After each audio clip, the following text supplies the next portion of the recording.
Broer en suster, ons skriflesing kom vanmôre uit die boek van Kolossense. Ons gaan daar lees in die eerste hoofstuk van hierdie brief wat Paulus aan die gemeente van Kolosse skryf. Voordat ons daaruit lees, kom ons bid saam.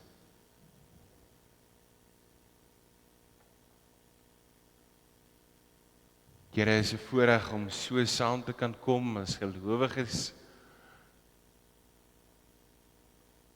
en in 'n land soos ons, waar daar godsdienstvryheid is, openlik kan saam sing, U lof bring, Here. Dankie, Here, vir 'n geleentheid wat ons saam U woord kan oopmaak en dit saam kan lees. Ons kan bid en ek kom vra, Here, breek U woord vir ons oop. Ons kom vra dit in U naam. Amen. Broer en suster, ons gaan saam lees Kolossense 1 wat ek vir u gesê het. Ek gaan begin by vers 3. Die eerste paar versies kom Paulus en hy groet die gemeente soos ouer gewoonte, genade en vrede vir julle van God, ons Vader, Jesus Christus. En dan begin hy in vers 3, wanneer ons tot God, die Vader van ons Here Jesus Christus bid, dank ons hom altyd vir julle, omdat ons gehoor het van julle geloof in Christus Jesus en van sy liefde vir al die gelowiges. Hierdie geloof en liefde is gegrond op die hoop wat vir julle in die hemel bewaar word en waarvan julle reeds gehoor het toe die waarheid, die evangelie aan julle verkondig is. Die evangelie het julle bereik en net soos in die hele wêreld vrug voortgebring en verder versprei deur ook by julle van die dag af dat julle van God se genade gehoor het en dit leer ken het soos dit werklik is. Julle is daarin onderrig deur Epafras, ons geliefde medewerker en getroue dienaar van Christus in julle belang. Dit is ook hy wat ons vertel het van die liefde wat deur die Gees in julle gewek is. Daarom van die dag dat ons van julle geloof gehoor het, hou ons ook nie op om vir julle te bid nie. Ons vra God dat julle deur al die wysheid en insig wat die Gees gee tot volle kennis kan kom van wat sy wil is. Ons bid dat julle tot eer van die Here sal lewe deur net te doen wat hy verlang. Mag julle vrugte dra deur goeie werke en toeneem in die kennis van God. Mag God wat oor die mag en die heerlikheid beskik, julle versterk en ook julle al die krag gee om in alle omstandighede met geduld te volhard.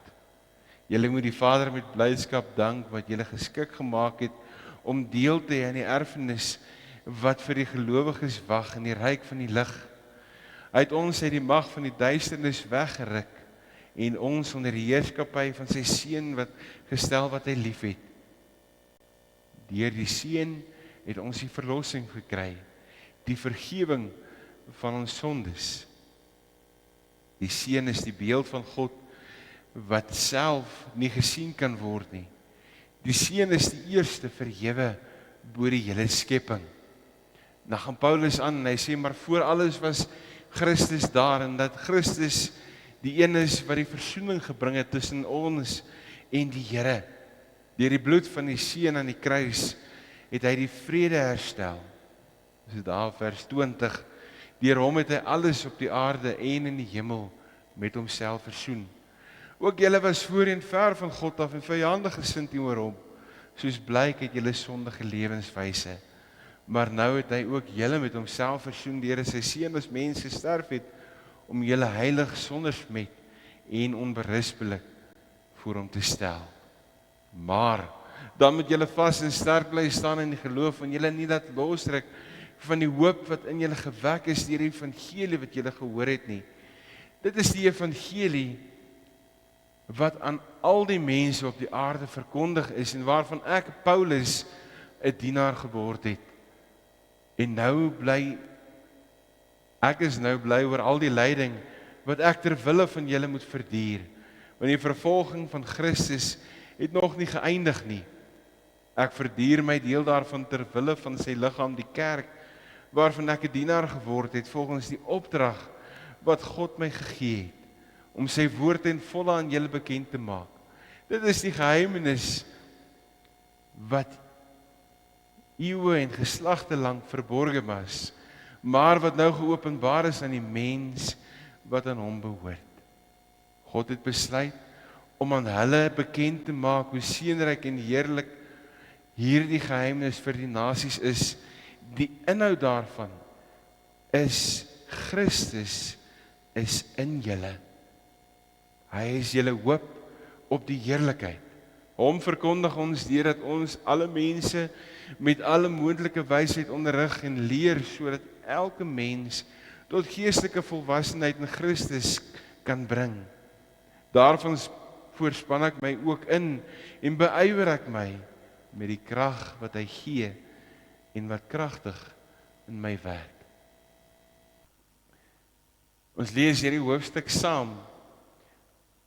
En as ons na hierdie gedeelte kyk, dan moet ons vir mekaar sê, maar wat gebeur in die agtergrond? As ons so aan die gemeente van Kolosse dink, dan sien ons hoe Paulus vir hierdie gemeente skryf, eintlik in hierdie eerste paar hoofstukke, of in hierdie paar hoofstukke, hierdie brief, oor wat is wysheid? Waar kry ons wysheid? Die vraag van die tyd.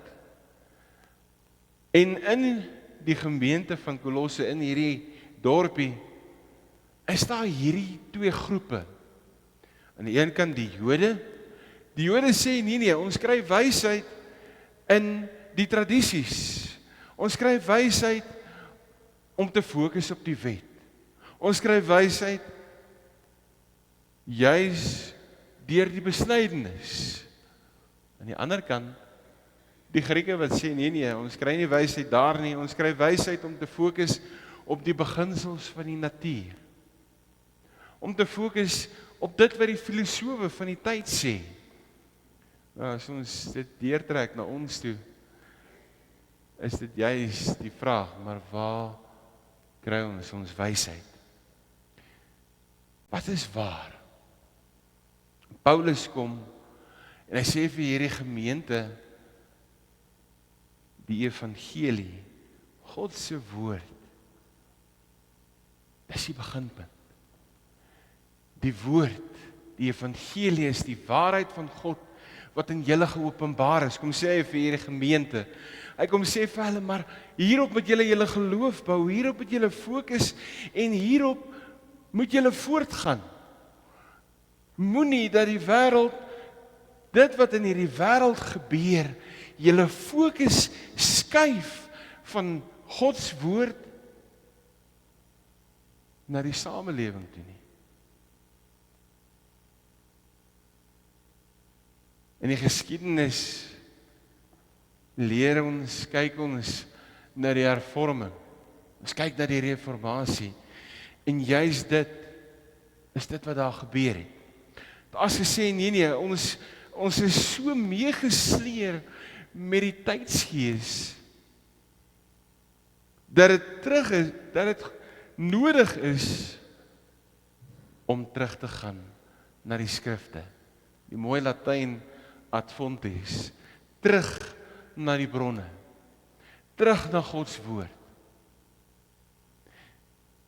Die hervorming het gekom en teen sy tydsgees eintlik standpunt ingeneem. Gesê, maar ons kan nie vrygekoop word deur 'n briefie wat jy koop by die priester vir jou geslagte, vir jou voorgeslagte of vir jouself nie. Ons val terug op die genade van die Here. Dit wat die skrif ons leer. Vandag, as ons dink oor ons eie tyd, oor ons eie tydsgees,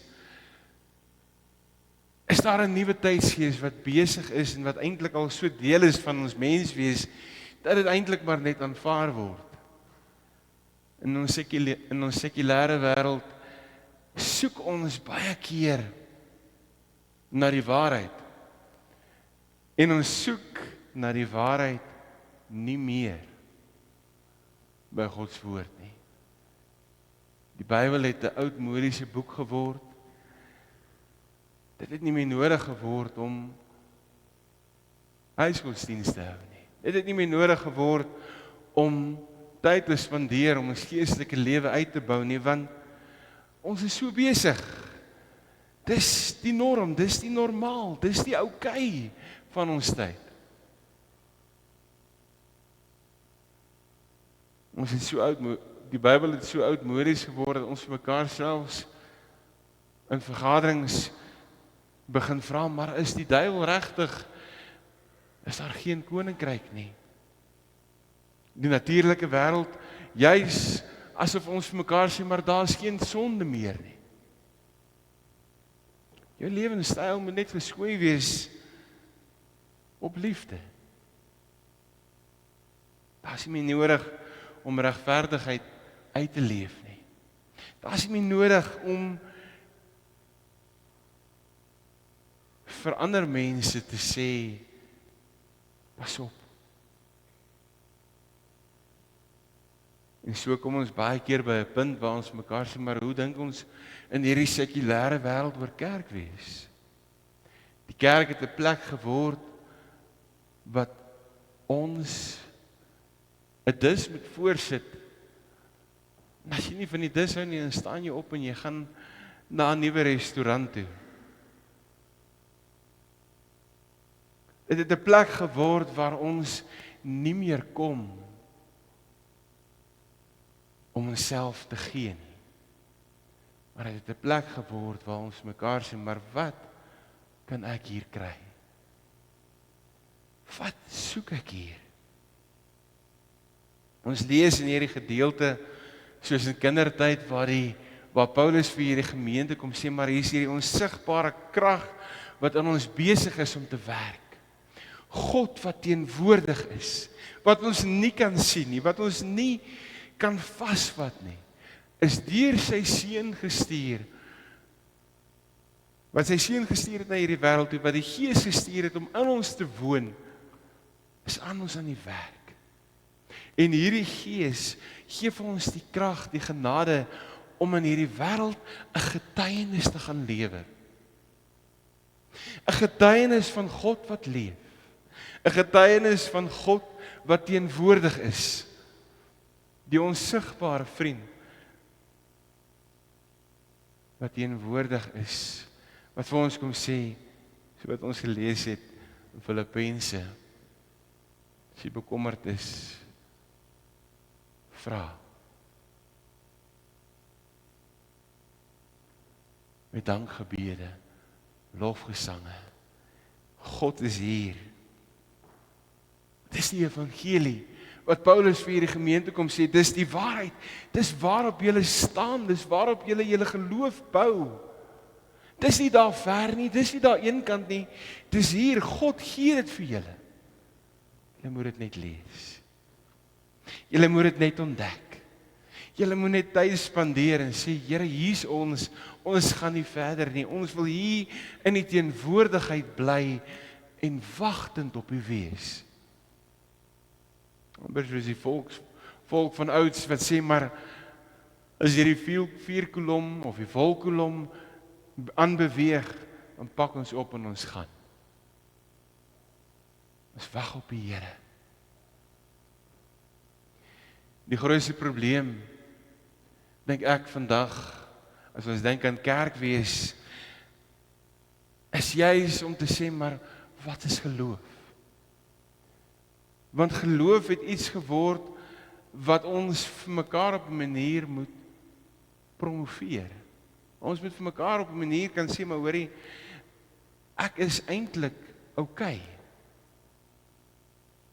En eintlik gaan geloof juis daaroor dat ek en jy vir mekaar sê, maar ons maak nie op onsself staat nie.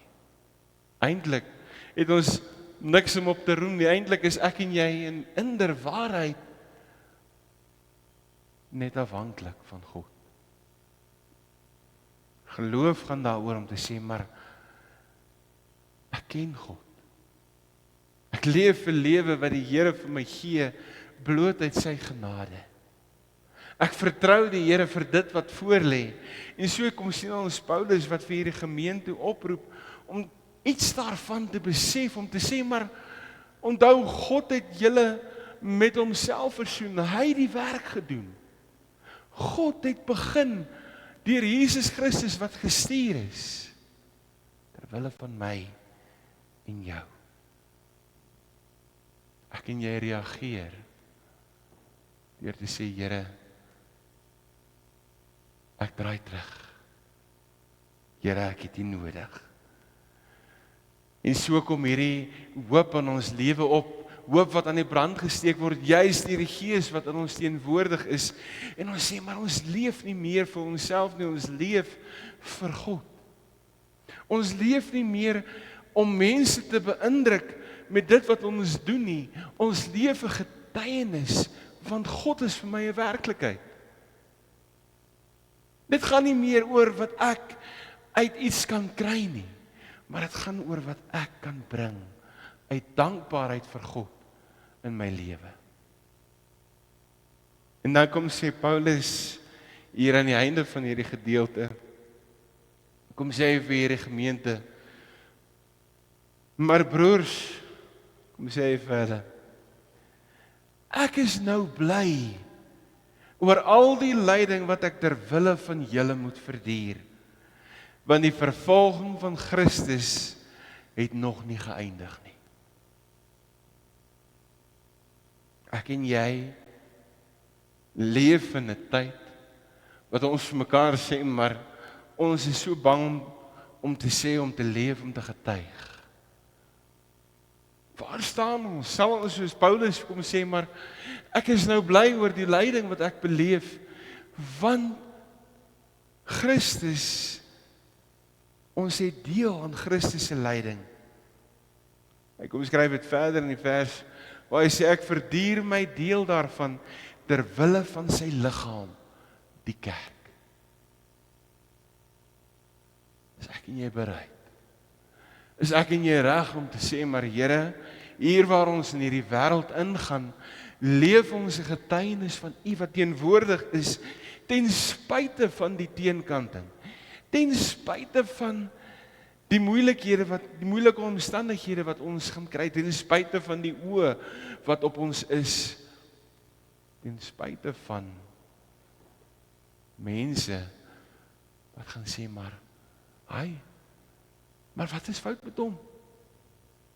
Dis mos altyd ons uitdaging om te sê, maar ons wil so inpas in hierdie sekulêre wêreld, dat ons net op 'n Sondag kerk toe kom, en ons geloof die res van die week op 'n manier vir onsself hou. Paulus kom daag hierdie gemeente uit, en kom sê vir hulle, maar julle geloof is 'n getuienis van God in hierdie wêreld. Moenie terugstaan nie, moenie huiwer nie. Die lyding wat julle daar gaan lyding wees. Raak gewoond daaraan, op so amper so 'n manier. Maar gaan getuig van God wat teenwoordig is, die geheimenis wat geopenbaar is, wat die wêreld kom verander. Mag ek en jy, broer en suster, hierdie geheimenis gaan uitleef, gaan uitdra, daar waar ons gaan. Kom ons bid saam.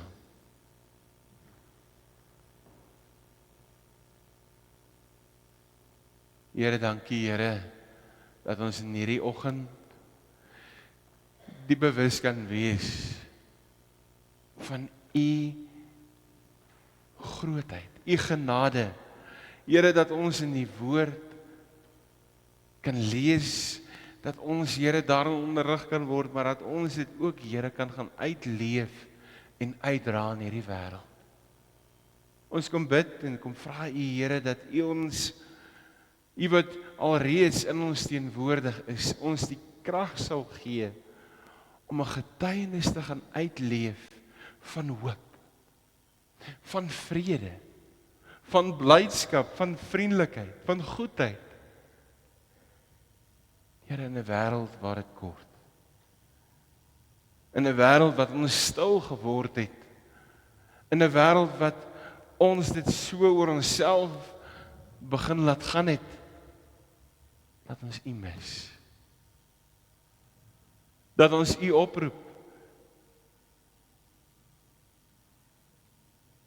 U roepstem misloop. Here, gebruik ons en stuur ons. Ons kom bid dit en ons kom vra dit, Here, in U naam.